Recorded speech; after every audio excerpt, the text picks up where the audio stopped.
Welcome to The Scoop, where small changes lead to big results. I'm Rachel, a registered dietitian and a mom on a mission to make nutrition simple, practical, and actually doable. Whether it's decoding labels, busting food myths, or sharing easy wellness wins, this is your space to get real answers that fit real life. So let's dive into today's episode and take one more step toward feeling your best. Any and all opinions and views shared by hosts and guests on this podcast are the speaker's own and do not represent the views of Live It Up or its affiliates or parent company. Hey, welcome back to The Scoop, serving you straight nutrition talk, one scoop at a time. I am Rachel, a registered dietitian, and today we're talking healthy eating on a budget. Listen, a lot of people are worried that trying to eat healthy is too expensive. And some things definitely can be pricey depending on what you choose. But you don't have to break the bank to eat well.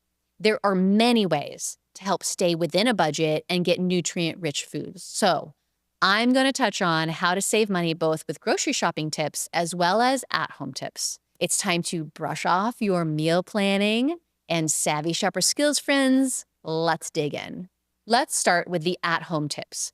The first thing you need to do is take inventory. Make a list of everything that you have in your pantry, in your fridge, in your freezer. Knowing what you have on hand helps prevent you from spending money on duplicates. Unless your kids bathe their food in it, no one needs that extra bottle of ketchup if you already have some waiting in the wings. 2, plan it out. This is important. You have to plan your meals out for the week.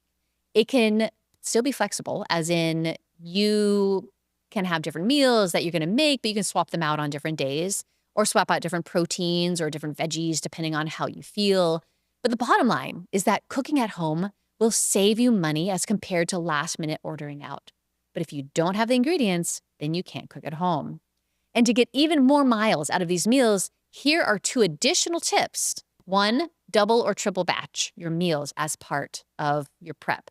This way, you can have leftovers for lunch for a couple of days. And if you double or triple batch your proteins, you can use them for other meals. For example, if you roast a chicken or maybe, 2 small ones or 1 large one, you can eat roasted chicken with veggies and rice one night. And then the next, you use the leftover chicken. Maybe you shred it and add taco seasoning and make a chicken taco bowl or burritos the next night. Or use leftover chicken for chicken soup or casserole. This helps save so much time for future meals. The third thing you need to do is make a list. Now that you know what you're eating for the week, it's time to write down all the ingredients you need. Don't just go to the store on a hope and a prayer.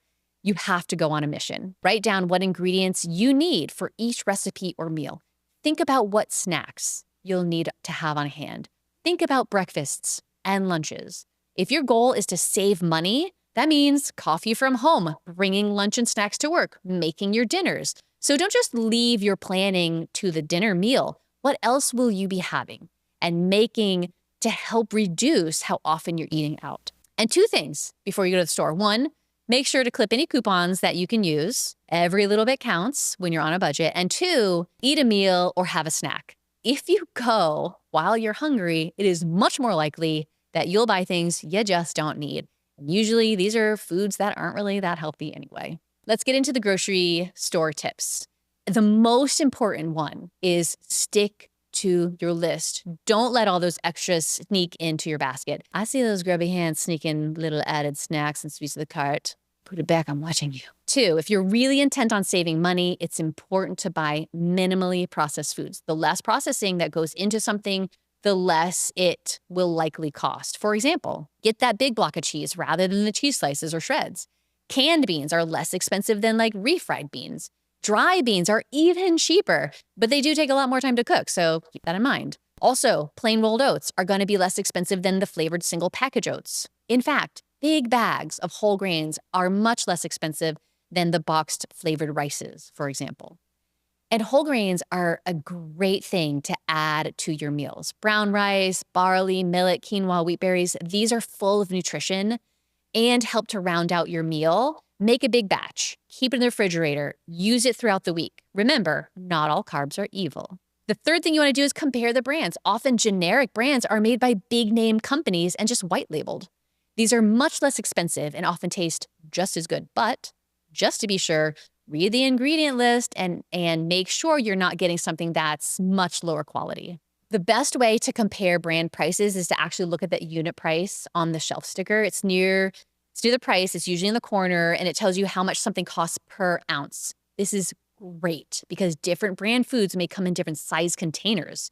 So the unit price level, when you look at it, really levels the playing field and allows for a much more accurate comparison. Okay, let's go section by section for a minute in the grocery store for a few additional within calorie tips. And the first one is fruits and vegetables.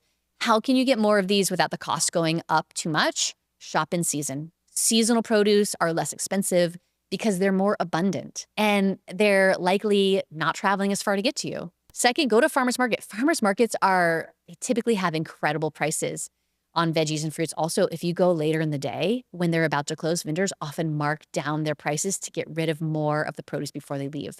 The third thing is you can buy frozen. Frozen vegetables and fruit are just as good as fresh. In fact, sometimes better because these products are flash frozen soon after harvest. And once produce is frozen, it stops the degradation of vitamins and minerals. Versus if fresh produce sits in your fridge for a long time, it may begin to lose more of its nutrients. So frozen is a great choice. You can have it on hand, ready to go. Now, again, you need to get as minimally processed as possible. So this means nothing added to them. You can also get canned fruit for a more shelf-stable option.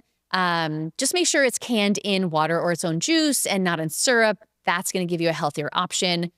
You can also get canned vegetables. They're not going to be quite as nutrient-packed, but they're an incredible option to have on hand. Like frozen, they last a long time in your house, just in case you aren't able to use it right away. Caveat here. It's best to choose low sodium or no sodium added products. You can add the salt to your meal, but this puts you in more control of how much salt you have in your day. Moving aisles to protein. Here are some tips on getting proteins that are within reach. So just like other foods, shop between brands. Find the price that works best for you. Often a bigger package means a lower price. You can get a big pack and freeze whatever you're not using right away. Also, whole chickens are less processed than chicken parts. So consider that option as well. They're going to be less per pound. And even if you make a whole chicken or turkey and don't use the rest of the meat, you can portion it out and freeze it for later. No harm in that. Takes a little bit more time, but it saves for in the future. When looking at meats, there are always cheaper cuts. Maybe they're not as good when grilled, but they work really well in stews and casseroles and stir fries and soups. So there's a lot of different ways that you can use meats. Other proteins. You can choose canned fish, like canned tuna or canned salmon instead of fresh. This is a great money-saving option. Not only that, but a lot of canned salmon is wild.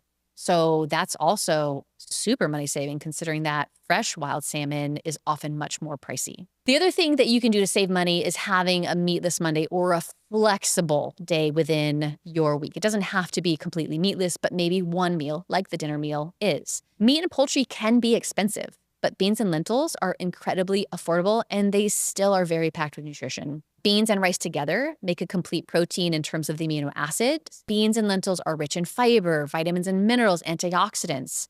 Do a bean burrito bowl, bean tacos, bean casserole, bean soup, bean chili.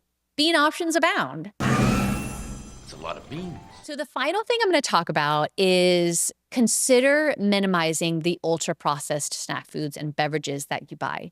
These are filler foods. There isn't a lot of nutritional value, and you're usually spending more on these than you expect. Think things like crackers, chips, cookies, packaged or prepackaged meals, soda, other sugar-sweetened beverages. They're not really necessary. Does that mean you have to take them out completely? No. But consider how much you really need and where they fit into your budget. And once you buy the veggies, fruits, proteins, and grains that you need for optimal health, see where those fit in. And consider this. You can buy a big bag of popcorn kernels and pop your own popcorn with nothing more than a pan, a lid, and a bit of butter or oil, and some salt. And that's it. So the bottom line when it comes to eating healthily is that it doesn't have to be expensive, but it is also a little more work. Just as eating healthfully in general is a bit more work. You have to plan, maybe do a little prep, and your due diligence at the grocery store when you are comparing brands and prices. Listen, vegetables and fruit come in all different forms, fresh and frozen and canned, and all three can be great options as part of an overall nutritious diet. You don't have to look down on any one of those. And making sure that you have them is the biggest factor of all in terms of your health. I don't want you to avoid them because fresh is so pricey. This is all keeping in mind that our diet and our lifestyle can play a big role in different health issues. Medications and care for these chronic diseases may be more expensive than following a healthy diet. And yet, we know that choosing healthy foods can help prevent and reverse some of these chronic health issues that a lot of people face. So we either put in more effort and time now to figuring out a healthy lifestyle, or we put in more time and money down the line for extra healthcare and medicines. You really can't put a price on your health. You decide right now to put your health up front. Will you work to bank your health now with healthy eating and exercise and sleep, or will you pay for poor health in the future and have a debt? You're worth the work. And it does become easier once you're in the groove of planning and shopping and cooking. So dig in, put your health first, even on a budget.